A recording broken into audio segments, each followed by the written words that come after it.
কোনো রাজনৈতিক অথবা অন্য কোনো পরিচয়ে কাউকে ছাড় দেওয়া হচ্ছে না এবং ভবিষ্যতেও দেওয়া হবে না। কোনো অপরাধীকে পুলিশ প্রশ্রয় দিবে না। নারী নির্যাতন, মব সহিংসতা, মাদক চোরাচালান সহ সব ধরনের অপরাধমূলক কর্মকাণ্ডে বিরুদ্ধে আইন শৃঙ্খলা বাহিনী নিয়মিতভাবে অভিযান পরিচালনা করছে এবং করবে। নির্বাচনের ব্যাপারে আমাদের আলোচনা হয়েছে যে আমাদের প্রস্তুতি আমরা ডিসেম্বরের ভিতরে শেষ করতে চাই।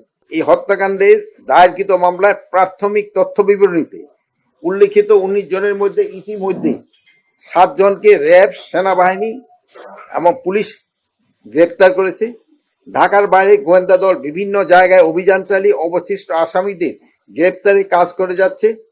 বুধবার সন্ধ্যার ঘটনার পরেই ঘটনাস্থল থেকে পুলিশ কর্তৃক মঈন ও সেনাবাহিনী কর্তৃক তারেককে অস্ত্রসহ গ্রেপ্তার করা হয়েছে। গত শুক্রবার বিকালে আরো 2 জনকে গ্রেপ্তার করা হয়েছে। তাছাড়া শুক্রবার রাত্রেও 1 জনকে গ্রেপ্তার করা হয়েছে। গতকাল শনিবার রাতে এই ঘটনায় ডিবি আরো 2 জনকে গ্রেপ্তার করেছে। সব মিলে এই ঘটনায় এই পর্যন্ত 7 জনকে গ্রেপ্তার করা হয়েছে, যাদের মধ্যে 6 জনকে ভিডিও ফুটেজ শনাক্ত করা হয়েছে। তদন্তে আরো আসামি পাওয়া গেলে তাদেরও আইনের আওতায় আনা হবে। এই বিষয়ে ডিবি টিম সক্রিয়ভাবে কাজ করে যাচ্ছে। এই ঘটনায় প্রশাসনিক এবং আইন শৃঙ্খলা বাহিনীর কোনো শিথিলতা ছিল কিনা তাও সরকার গুরুত্ব সহকারে বিবেচনায় করবে এবং তাও খতিয়ে দেখতেছে। উল্লেখ্য যে এই হত্যাকাণ্ডের বিচার দ্রুত বিচার ট্রাইব্যুনালে নেয়ার পদক্ষেপ নেওয়া হয়েছে। ইতিমধ্যে খুলনা হত্যাকাণ্ড 1 জনকে গ্রেপ্তার করা হয়েছে। সরকার এই মর্মে বিশ্বাস করে অপরাধী যে দলেরই হোক না কেন, সে যে কোনো দলেরই হোক না কেন, কোনো রাজনৈতিক অথবা অন্য কোনো পরিচয়ে কাউকে ছাড় দেওয়া হচ্ছে না এবং ভবিষ্যতেও দেওয়া হবে না। কোনো অপরাধীকে পুলিশ প্রশ্রয় দিবে না। সামাজিক অস্থিরতা, অসহিষ্ণুতা, নৈতিক স্খলন প্রকৃতির কারণে সমাজে অপরাধ প্রবণতা দিন দিন বৃদ্ধি পাচ্ছে।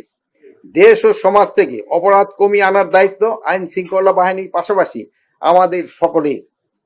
এক্ষেত্রে আইন শৃঙ্খলা বাহিনী, মিডিয়া, রাজনৈতিক দল, সামাজিক সংগঠন, অভিভাবক, ছাত্র, শিক্ষক, সাধারণ জনতা সহ সবাইকে দায়িত্বশীল ভূমিকা পালন করতে হবে। আর কেউ যেন আইন নিজের হাতে তুলে না দেয়, এই বিষয়ে সচেতন জরুরি। জননিরাপত্তা বিঘ্নকারী কোনো ঘটনা বা অপরাধ ঘটলে সেটা যেন দ্রুততম সময়ে আইন শৃঙ্খলা বাহিনীকে জানানো হয়। আইন শৃঙ্খলা বাহিনী সেই বিষয়ে যথাযথ ব্যবস্থা গ্রহণ করবে। খুন, চুরি, ডাকাতি, চাঁদাবাজি, ছিনতাই, সন্ত্রাস, অপহরণ, নারী নির্যাতন, মব সহিংসতা, মাদক চোরাচালান সহ সব ধরনের অপরাধমূলক কর্মকাণ্ডে বিরুদ্ধে আইন শৃঙ্খলা বাহিনী নিয়মিতভাবে অভিযান পরিচালনা করছে এবং করবে। পরিস্থিতি বিবেচনায় সরকার যে কোনো সময় চিহ্নিত অপরাধী ও সন্ত্রাসীদের ধরতে বিশেষ বা চিরুনি অভিযান পরিচালনা করতে পারে। এক্ষেত্রে সাধারণ জনগণ সহ সকলের সহযোগিতা একান্তভাবে কাম্য। সরকার জনশৃঙ্খলা ও জননিরাপত্তা বিঘ্নকারী যে কোনো কার্যক্রম কঠোর হস্তে দমন করবে। নির্বাচনের ব্যাপারে আমাদের আলোচনা হয়েছে যে আমাদের প্রস্তুতি আমরা ডিসেম্বরের ভিতরে শেষ করতে চাই। নির্বাচন ক্ষেত্রে আপনারা জানেন এটা হলো আইন শৃঙ্খলা বাহিনী যেমন একটা স্টেক হোল্ডার, প্রশাসন হলো একটা স্টেক হোল্ডার, আর একটা স্টেক হোল্ডার ইলেকশন কমিশন, আর একটা হলো সবচেয়ে বড় হলো যারা ইলেকশনে অংশগ্রহণ করবে তারা। এখানে 4 ভাগের 1 ভাগে কিন্তু আমরা আমাদের প্রিপারেশনটা আমরা ডিসেম্বরের ভিতরে শেষ করতে চাচ্ছি।